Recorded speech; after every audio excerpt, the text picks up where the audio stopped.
प्रिय छात्रों नमस्कार। इस वीडियो में मैं आपसे शेयर करने वाला हूं IUPAC नामाकरण।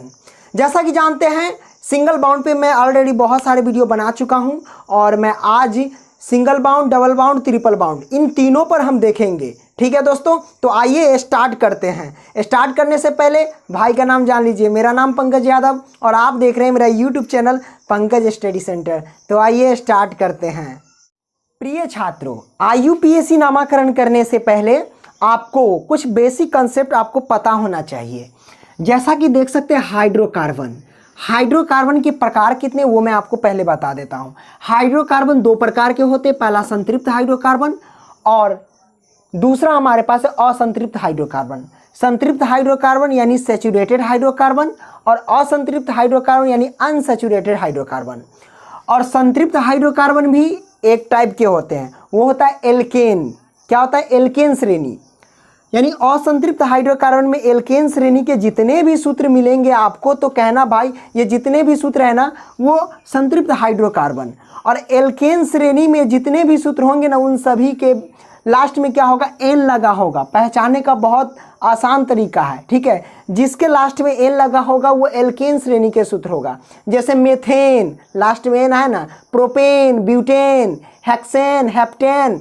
तो भाई ये सब जो लास्ट में एन आ रहा है ना तो वो होगा संतृप्त हाइड्रोकार्बन। और किस श्रेणी के? तो एल्केन श्रेणी के होंगे। ये बात ध्यान रखना।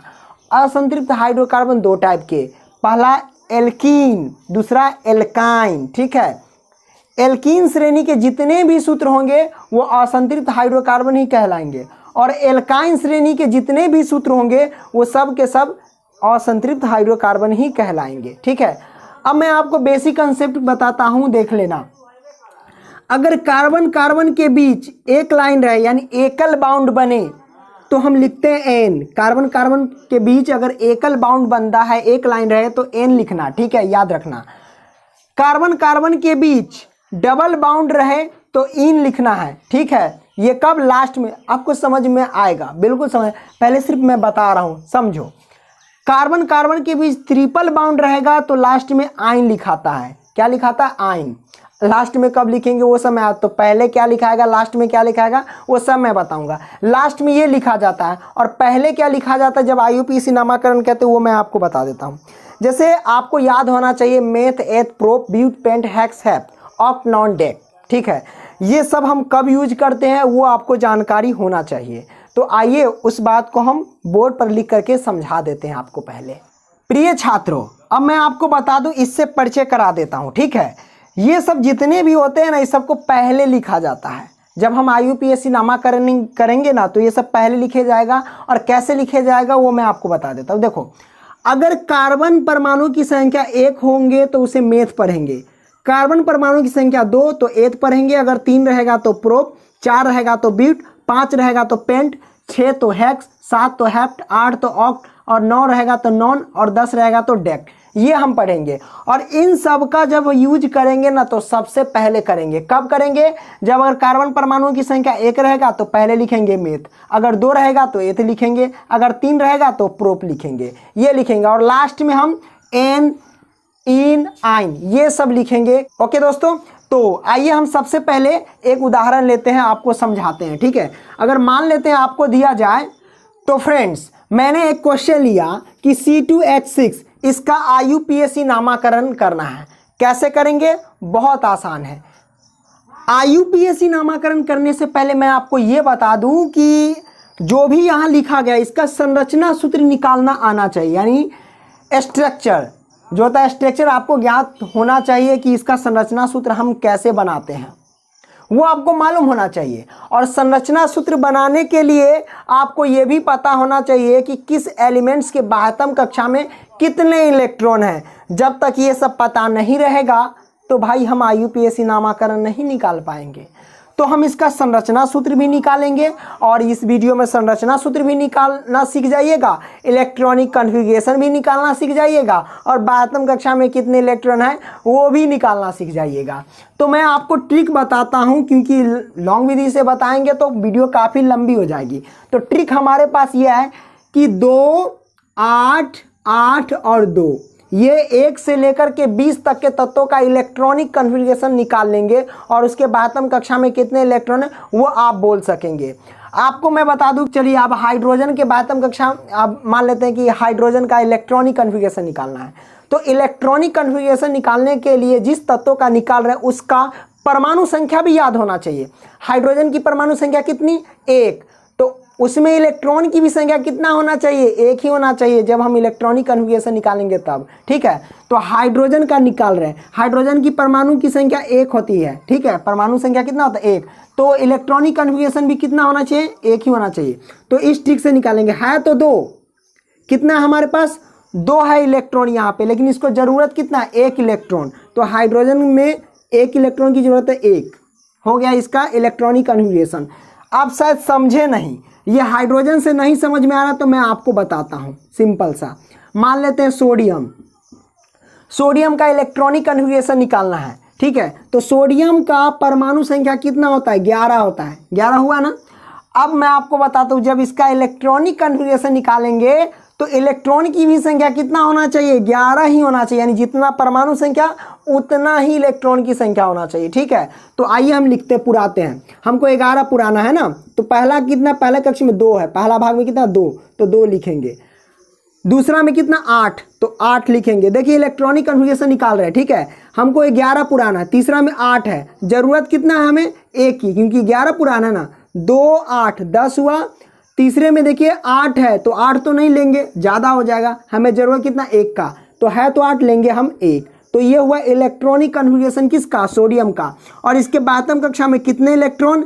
1 इलेक्ट्रॉन। देखिए 1 इलेक्ट्रॉन, इस साइड जो भी रहेगा वो बातम कक्षा में कहलाएगा इलेक्ट्रॉन। ठीक है, सोडियम का समझ गया। मान लेते हैं, अब लेते हैं, चलिए हम ले लेते हैं क्लोरीन का।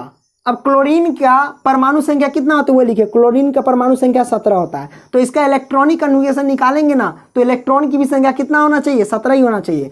तो पहला 2 है तो 2 स्टार्ट कीजिए, फिर 8 है तो 8 लिखिए, उसके बाद 8 है, 2 8 10 हुआ, अगर 8 लिख देंगे तो 18 हो जाएगा। है तो 17, हमें तो 17 ही पुराना है। तो भाई 8 तो है, जरूरत कितना है 17 पुराने के लिए? 7, तो हम लिखेंगे 7। 2 8 10, 10 और 7 कितना हुआ? 17। तो हो गया हमारे पास इलेक्ट्रॉनिक कन्फिग्रेशन। और इसके बातम कक्षा में कितने इलेक्ट्रॉन? तो 7 इलेक्ट्रॉन। बातम कक्षा में इलेक्ट्रॉन याद रखना। ठीक है, 7 इलेक्ट्रॉन। ओके, अब तो समझ गए होंगे, किसी का भी आप इस तरह से निकाल सकते हैं। अब हाइड्रोजन याद रखना, हाइड्रोजन और हीलियम, हाइड्रोजन की जितनी परमाणु संख्या उतना ही इलेक्ट्रॉनिक कन्फिग्रेशन होता है, याद रखना। और इसके बातम कक्षा में कितना इलेक्ट्रॉन? 1 ही होता है, क्योंकि 1 ही है। हीलियम के बातम कक्षा में कितने इलेक्ट्रॉन? 2 ही होता है, और इसका परमाणु संख्या भी 2 होता है, और बातम कक्षा में भी 2 इलेक्ट्रॉन होता है, ये याद रखना। ठीक है, अब मैं इसको क्या करूंगा? मिटा दूंगा। हाँ, मेन जरूरी है कार्बन, कार्बन का भी निकाल लो। कार्बन की परमाणु संख्या कितना होता है? तो फ्रेंड्स कार्बन की परमाणु संख्या होता है 6। क्या होता है? 6। अब इसका इलेक्ट्रॉनिक कन्फिग्रेशन निकालेंगे। पहला 2 है तो 2 लिखो। ठीक है, उसके बाद 8 है, 8 और 2 10 हो जाएगा ना, हमें 6 पुराना है, तो जरूरत कितना है 6 पुराने के लिए? 4, तो हम 4 ले लेंगे। 8 में से कितना ले लेंगे? 4, तो 2 4, इसका क्या हुआ? Electronic configuration. और इसके बातम कक्षा में कितने इलेक्ट्रॉन? 4 इलेक्ट्रॉन। तो कार्बन के बातम कक्षा में कितने इलेक्ट्रॉन हुआ? 4 इलेक्ट्रॉन। और हाइड्रोजन के बातम कक्षा में कितने इलेक्ट्रॉन? 1 इलेक्ट्रॉन। ठीक है, तो आप इलेक्ट्रॉनिक कन्फिग्रेशन भी निकालना सीखे ट्रिक से, और साथ ही साथ बातम कक्षा में कितने इलेक्ट्रॉन वो भी जान गए। अब मैं आपको बताता हूँ IUPAC नामाकरण। ठीक है, चलिए फ्रेंड्स, C2H6 का हम IUPAC नामाकरण करेंगे। तो IUPAC नामाकरण करने के लिए सबसे पहले इसका संरचना सूत्र बनाना होगा।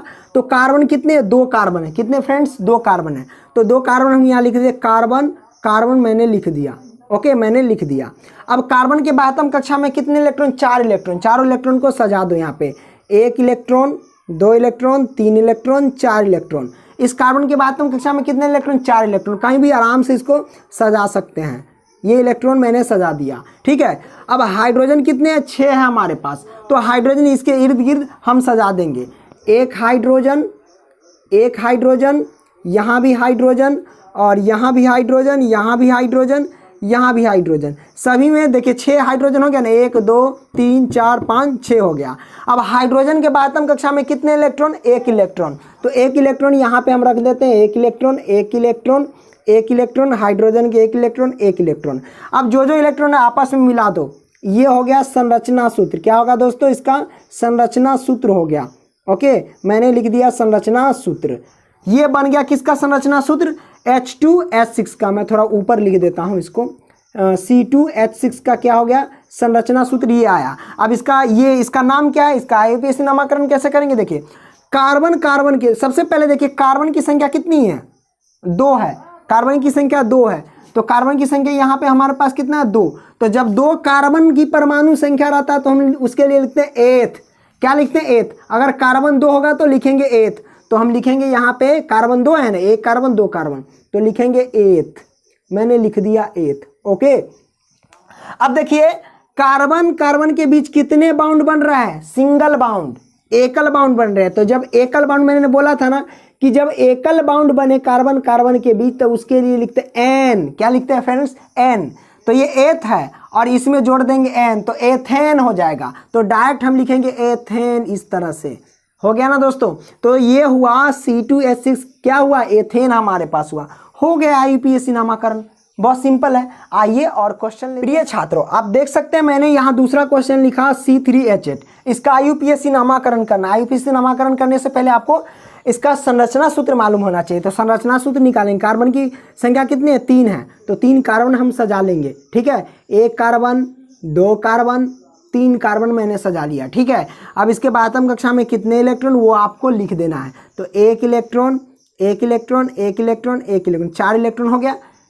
कार्बन के बाद हम कक्षा में 4 इलेक्ट्रॉन ही होता है, सभी में 4 इलेक्ट्रॉन भर दीजिए, 1 1 1 4 हो गया। इसमें भी 4 इलेक्ट्रॉन मैंने लगा दिया। ठीक है, हाइड्रोजन कितने 8 इलेक्ट्रॉन 8 है, तो 8 हम सजा देंगे। 1 हाइड्रोजन 2 हाइड्रोजन 3 हाइड्रोजन 4 5 6 7 और ये रहा 8, 8 हाइड्रोजन के सजा दिया। हाइड्रोजन के बाद हम कक्षा में कितने इलेक्ट्रॉन, 1, इसके भी 1 1 1, यानी बातम कक्षा में जो इलेक्ट्रॉन है उसको आपको लिख देना है। मैंने लिख दिया। सब आपस में क्या होगा, बिंदु से बिंदु कनेक्ट हो जाएंगे, बाउंड बनाएंगे।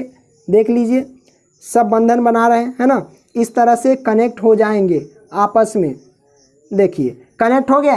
तो ये हमारे पास क्या है फ्रेंड्स, ये आया इसका संरचना सूत्र। मैं सीधा कर देता हूँ। ठीक है, तो ये हमारे पास क्या है, संरचना सूत्र किसका, C3H8। अब इसका नाम क्या है भाई, तो IUPAC नामकरण करेंगे। तो देखिए कार्बन की संख्या कितनी है, कार्बन की परमाणु की संख्या 3 है। तो मैं आपको बोला था ना कि कार्बन C3, कार्बन की परमाणुओं की संख्या अगर 3 रहेगा तो प्रोप लिखेंगे। क्या लिखेंगे फ्रेंड्स, प्रोप। ओके, मैंने प्रोप लिखा। अब देखिए कार्बन के बीच कितने बाउंड बन रहे हैं, एकल बाउंड बन रहे हैं। तो मैंने बोला था कि सिंगल बाउंड बनेंगे तो क्या लिखेंगे, एन लिखेंगे। तो हम लिखेंगे एन लास्ट में ना, पहले तो ये लिखे प्रोप और लास्ट में क्या लिखेंगे, एन, सिंगल बाउंड है। तो प्रोपेन क्या हो जाएगा, एन लिखेंगे ना, प्रोप जोड़ एन, तो क्या होगा प्रोपेन, है ना दोस्तों। तो इसका नाम क्या हो गया, प्रोपेन। मजा आ रहा है ना दोस्तों, समझ गए होंगे। आइए दोस्तों डबल बाउंड और ट्रिपल बाउंड पे हम। प्रिय छात्रों अब मैं आपको बताऊंगा C2H4 का हम IUPAC नामकरण कैसे करेंगे। भाई इसका नाम क्या है, सिंपल है, पहले इसका संरचना सूत्र याद करो। कमाल की बात है, संरचना सूत्र भी सीख रहे हैं। बातम कक्षा में कितने इलेक्ट्रॉन वो भी हम सीख गए, इलेक्ट्रॉनिक कन्फिगरेशन भी सीख गए, है ना। तो C2H4 है। तो भाई C कार्बन की संख्या 2 है, तो 1 कार्बन 2 कार्बन मैंने लिख दिया, हो गया दोस्तों। हाइड्रोजन की संख्या 4 है, चलिए हम सजा देंगे। मान लेते हैं कार्बन के बातम कक्षा में कितने इलेक्ट्रॉन होते हैं दोस्तों, तो हमारे पास होते हैं 4 इलेक्ट्रॉन। मैं सजा देता हूँ, 1 इलेक्ट्रॉन 1 इलेक्ट्रॉन 2 इलेक्ट्रॉन हो गया, 1 इलेक्ट्रॉन 1 इलेक्ट्रॉन 4 इलेक्ट्रॉन, इसके भी 4 इलेक्ट्रॉन मैंने सजा दिए। चलिए हाइड्रोजन कितने 4 है, 1 हाइड्रोजन 1 हाइड्रोजन 2 हाइड्रोजन हो गया, 3 हाइड्रोजन और 4 हाइड्रोजन, सभी को आपस में मिला दो। ये इससे मिला, ये इससे मिला, ये इसके बाद हम कक्षा में कितने इलेक्ट्रॉन, 1 इलेक्ट्रॉन, इसका भी 1 इलेक्ट्रॉन, इस हाइड्रोजन के बाद हम कक्षा में 1 इलेक्ट्रॉन, सबके हो गया। इससे ये मिल गया, इससे ये भाई मिल गया, ये से ये मिल गया, सब मिल गया ना आप में आपस में। ठीक है दोस्तों, अब मैं आपको बताता हूँ। देखिए कार्बन की संख्या कितनी, 2 है। तो कार्बन की संख्या 2, तो हम क्या पढ़ेंगे, एथ पढ़ेंगे। तो हम लिखेंगे क्या यहाँ पे, एथ लिख दिया मैंने, एथ। अब देखिए कार्बन के बीच कितने बाउंड, डबल बाउंड बन रहे हैं। तो मैंने बोला था कि डबल बाउंड बनेगा तो लास्ट में लिखना इन, तो मैं लिखूंगा एथीन। तो लो एथीन हो गया, एथ जोड़ इन, तो एथीने ना होगा, इस तरह से लिखा जाएगा। तो C2H4 क्या है हमारे पास फ्रेंड्स, एथीन। ठीक है, आइए हम इसको थोड़ा मिटा देते हैं। प्रिय छात्रों अब मैं आपको बताऊंगा C2H2 का IUPAC नामकरण कैसे करते हैं। तो C2H2 का IUPAC नामकरण करने से पहले आपको ये पता होना चाहिए संरचना सूत्र हम कैसे याद करते हैं। तो कार्बन कितने यहाँ पे 2 है, तो 2 कार्बन हम सजा लेंगे, 1 कार्बन एक कार्बन, 2 कार्बन मैंने सजा लिया। अब कार्बन के बाह्यतम कक्षा में कितने इलेक्ट्रॉन, 4 इलेक्ट्रॉन, तो 4 इलेक्ट्रॉन को लिखेंगे 1 electron, 2 electron, 3 electron, 1 electron side में रख दो। इस कार्बन के भी 1 इलेक्ट्रॉन, 1 इलेक्ट्रॉन, 1 इलेक्ट्रॉन, कितने हुए 3 इलेक्ट्रॉन, 1 इलेक्ट्रॉन साइड में। H हमारे पास 2 है ना, तो 1 हाइड्रोजन यहाँ भी लिख दो, 1 हाइड्रोजन यहाँ लिख दो, ठीक है। हाइड्रोजन के बाह्यतम कक्षा में कितने इलेक्ट्रॉन, 1 इलेक्ट्रॉन, यहाँ भी 1 इलेक्ट्रॉन, ये आपस में कनेक्ट, ये आपस में कनेक्ट, यहाँ से ये मिलेगा, यहाँ से ये मिलेगा, यहाँ से ये मिल जाएगा। तो ये हुआ C2H2 का संरचना सूत्र। अब देखिए कार्बन की संख्या कितनी है, 2 कार्बन की संख्या है। तो जब कार्बन की संख्या 2 होती है तो उसके लिए लिखते हैं एथ, तो मैं लिखूंगा एथ, मैंने लिख दिया एथ। और जब एथ लिख करके प्लस, अब यहाँ कार्बन कार्बन के बीच कितने बाउंड बने, ट्रिपल बाउंड बने। तो ट्रिपल बाउंड के लिए वहाँ लास्ट में देखिए आयन लिखना है, ट्रिपल बाउंड के लिए आयन लिखना है, तो लिखूंगा आयन, ठीक है। दोनों का आपस में ऐड करेंगे तो होगा एथाइन, तो मैं लिखूंगा एथाइन। ओके दोस्तों, ये हमारे पास संरचना सूत्र आया। तो आशा करता हूँ यह वीडियो आपको समझ में आ गई होगी दोस्तों। वीडियो पसंद आया तो लाइक करना, दोस्तों को भी शेयर करना। फिर मिलेंगे नेक्स्ट वीडियो में, तब तक के लिए बाय दोस्तों।